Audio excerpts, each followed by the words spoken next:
Good afternoon, fellow airsofters. It is Assassin Airsoft Squad here with a special review, not necessarily special, just a review, I guess, of the Classic Army EC1 M4 Carbine. And I got this at my local airsoft store, or field, whatever you want to call it. It was $185 there, and yeah. So in the package it comes with this foregrip. Does not come with the flashlight. I bought that on my own. Comes with 2 rail covers, a standard high cap gray M4 magazine, nice crane stock, flip up sights, fold down with the press of a button, a nice bright orange flash hider, I believe a 9.6 volt nunchuck style battery, and a standard trickle charger. So 500 Classic Army BBs. I used them. A couple of them were cracked, so I don't recommend it. But let's get straight into this. I do have my sling attached here.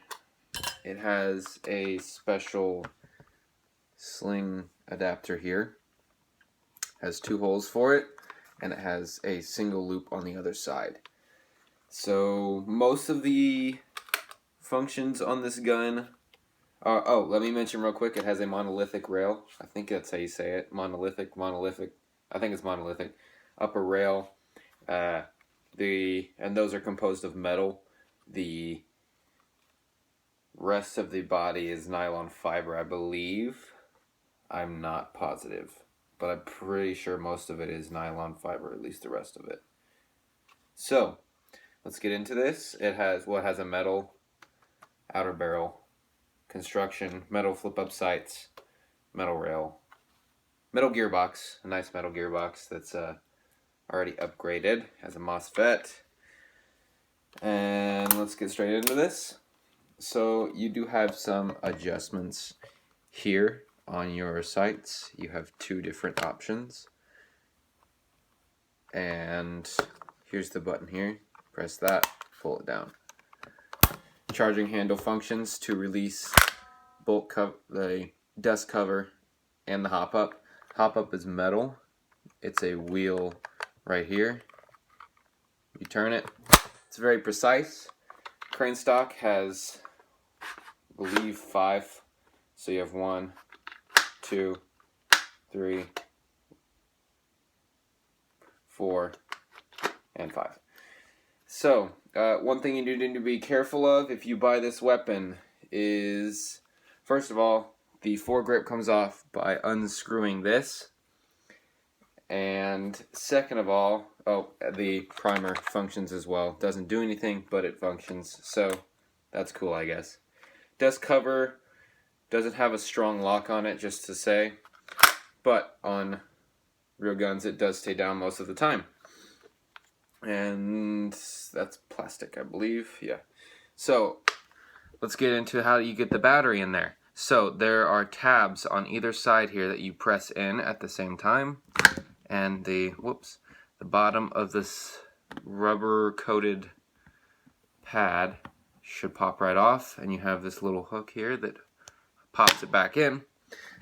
So I normally push my stock all the way in to the first position to reveal the MOSFET and all of that. The battery connects. It's a small type Tamiya connector. I believe the battery's charged. Yep. And then full auto.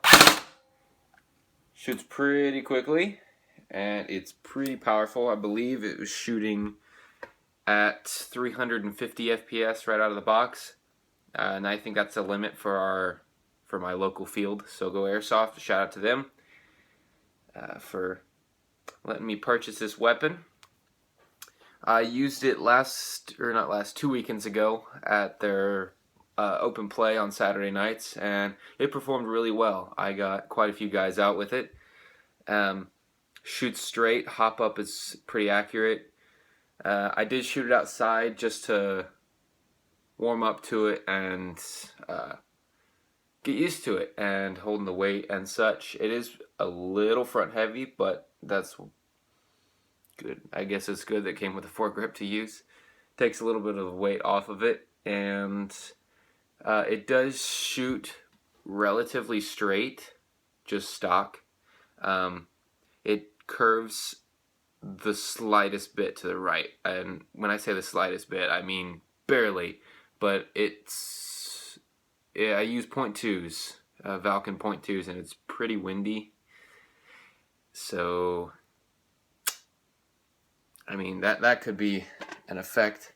I have these mid caps here that I normally use, and we'll unplug. The battery slides in either side of this crane stock, like so. Shove that in there. You get the point. It's pretty self-explanatory. And we'll get this back in here. Please be careful, guys, not to pinch any wires. You don't want a broken airsoft gun because of a pinched wire. It is no fun. I've done it. So yeah.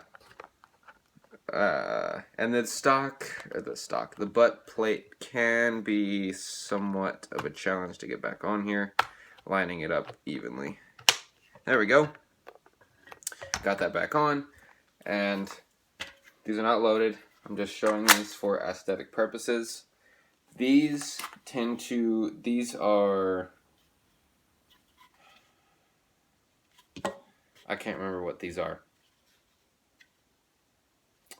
I don't know. All I know is I got them from my local store. I didn't really ask what kind they were. They just said they preferred them over high caps.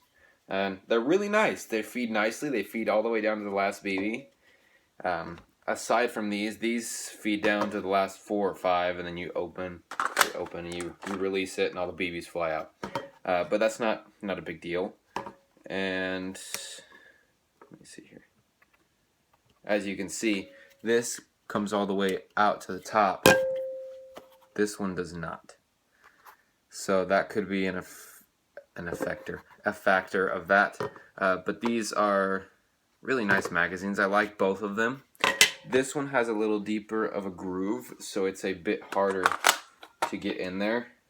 But it has a nice look to it. They both look pretty aesthetically pleasing. And sadly, I don't have a sight yet for the gun. This is weird. You can't see my face. No, it's gonna fall. Okay, I'll scoot back. It's pretty aesthetically pleasing to have the cool design on the mag, or the tan mag in it.